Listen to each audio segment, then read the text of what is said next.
To tell the story of George Washington, the first President of the United States, we must first start with his special status as an atypical leader. His rise to become the helmsman of the nascent America was not by inherited privilege, but a necessary hero forged by the times emerging from the tide of the North American colonies' resistance to oppression. His entire life was a balancing act between responsibility and power. The first half of his life was spent as the commander of the Revolutionary Army, fighting on blood-soaked battlefields, the second half, as the founding president who laid the cornerstone of constitutional government. He had neither the ambition of a dictator nor the slickness of a politician, using restraint and foresight to steady the foundation of the turbulent United States. Let's begin with the sequence of events that led him onto the revolutionary path. Washington was born into a planter family in Virginia. His father died young, and he received his education with the help of his elder brother. In his youth, he focused on managing his land and also worked as a land surveyor, his travels taking him deep into the North American interior. In the colonial society of the time, although he belonged to the upper class, he harbored discontent toward the high-handed rule of the British Crown, the Stamp Act, the Boston Tea Party, and a series of predatory policies continuously fueled the anger of the North American populace.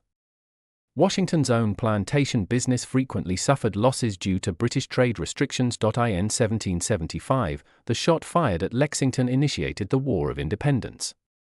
The Second Continental Congress urgently needed a military commander capable of uniting the forces of the various colonies. Washington, possessing military experience from the French and Indian War, 7 Years' War, and known for his fairness and high prestige, became the popular choice.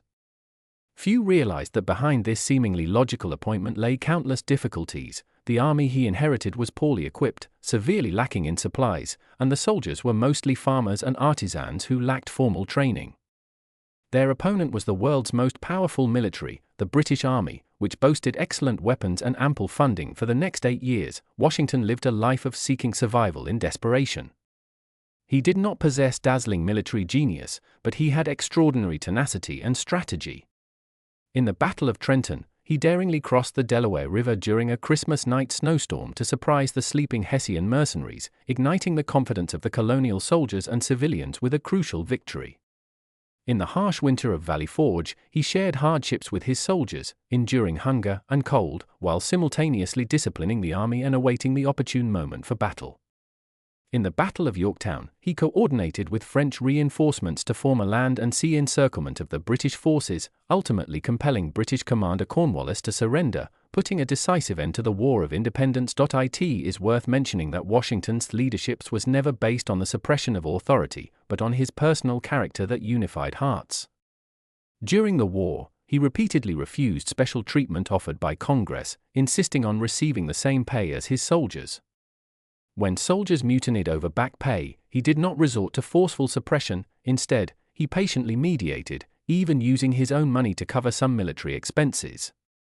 This style of strict with oneself, lenient with others gradually molded the initially scattered colonial troops into an effective revolutionary fighting force. In 1783, after the victory of the War of Independence, Washington made a decision that astonished the world. He dissolved the army, voluntarily relinquished his military command, and returned to his Mount Vernon estate in Virginia to resume life as a farmer. It should be noted that at the time, he commanded a powerful army and was the most powerful person on the North American continent. Had he wished, he could have easily followed the example of European monarchs and established a dictatorship. But Washington firmly believed that the purpose of American independence was to escape autocratic oppression, not merely to replace one dictator with another. In his resignation speech, he stressed, "The great object which was pursued is attained. I now resign to Congress the authority in which I was invested, and place in their hands the interests of our united country." This action laid the first cornerstone for America's future democratic system. However, the peaceful life at the estate did not last long. The nascent United States soon plunged into crisis. At the time, the states operated under the Articles of Confederation, which left the central government weak, unable to resolve trade disputes between states, powerless to repay war debts, and facing social unrest. In 1787, representatives from all states gathered in Philadelphia for the Constitutional Convention. There was a consensus that a strong central government had to be established, and the leader of this government could be none other than Washington. Thus, 55-year-old Washington was once again thrust onto the historical stage, elected as the president of the Constitutional Convention. During the convention, representatives debated ceaselessly. Some advocated for strengthening central authority, while others feared excessive power would lead to despotism. Washington maintained neutrality throughout, coordinating the interests of all parties with a steady demeanor, driving the eventual drafting of the U.S. Constitution. This constitution established the principle of a separation of powers, ensuring both the authority of the central government and preventing the abuse of power through the mutual checks and balances of the legislative, executive, and judicial branches, all of which depended on Washington's silent support behind the scenes. In 1789, Washington was unanimously elected as the first president of the United States. He faced a nation in ruins, the treasury was empty, currency was chaotic, local powers were fragmented, and the country was viewed with hostility by European powers. Washington was keenly aware that every decision he made would set a precedent for America's future, so he was exceptionally cautious politically. He assembled America's first cabinet, appointing Alexander Hamilton as Treasury Secretary and Thomas Jefferson as Secretary of State, putting talented individuals with differing views into key roles. Hamilton advocated for establishing a national bank and developing industry and commerce, while Jefferson emphasized agriculture and warned against the expansion of central government power. The two often clashed fiercely. Washington always handled these disagreements with fairness and impartiality, encouraging full debate among cabinet members before making decisions based on rational judgment. This inclusive governing style maintained a relative balance in America's early political ecosystem. Economically, he supported Hamilton's financial plan, gradually resolving the war debt problem and stabilizing national finances through measures such as issuing federal bonds, establishing a national bank, and unifying the currency. At the same time, he encouraged the development of foreign trade and established diplomatic relations with European nations, creating a favorable external environment for America's economic growth. In foreign policy, Washington insisted on a policy of neutrality, refusing to get entangled in the conflicts of European powers. When the French Revolution broke out, the U.S. was divided into two factions, those supporting France and those supporting Britain. Washington withstood the pressure and issued the Neutrality Proclamation, explicitly stating that the United States would remain neutral and not participate in European wars. This decision spared the U.S. from the devastation of war, winning valuable time for the nation's development. Even more commendable was Washington's unwavering adherence to the principle of checks and balances. He strictly followed the Constitution, never overstepping his authority, and proactively established rules for the use of the presidential veto, employing it only when a bill was deemed unconstitutional or detrimental to the nation, rather than out of personal preference.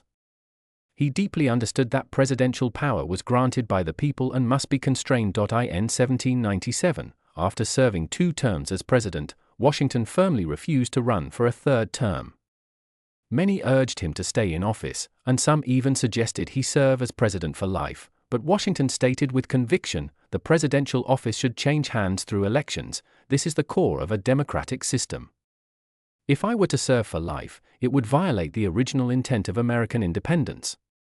In his farewell address, he cautioned Americans to be wary of partisan divisions and foreign entanglements, urging them to cherish their hard-won democracy and liberty. After stepping down, Washington returned once more to Mount Vernon, managing his plantation in peace. In 1799, he died of pneumonia caused by a severe cold, at the age of 67. Following his death, the American people held a grand funeral, and Congress passed a resolution honoring him as the father of his country. Reflecting on Washington's life, he had no illustrious royal blood and no extraordinary innate talent, yet through a lifetime of steadfast commitment, he defined the meaning of the presidential office, not as a symbol of power, but as the embodiment of responsibility. He voluntarily surrendered power after the revolutionary victory, stepped up in the nation's time of crisis, and decisively relinquished power at its peak, proving through action that democracy is not a slogan, but a practice. The people around him included Hamilton, who advocated for a strong government, Jefferson, who stood for states' rights, General Greene, a distinguished military commander, and Adams, skilled in diplomacy. None of them were perfect, yet under Washington's coordination, they collectively worked for the future of the United States.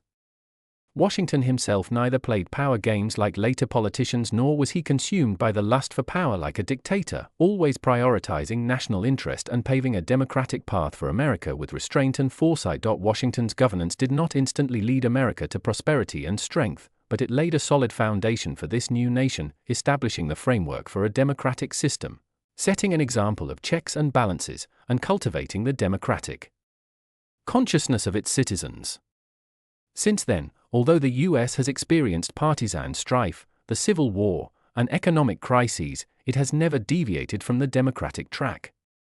America's rise, in fact, had its seed sown during Washington's era, and he himself became the perfect model of a founding father and democratic leader in world history.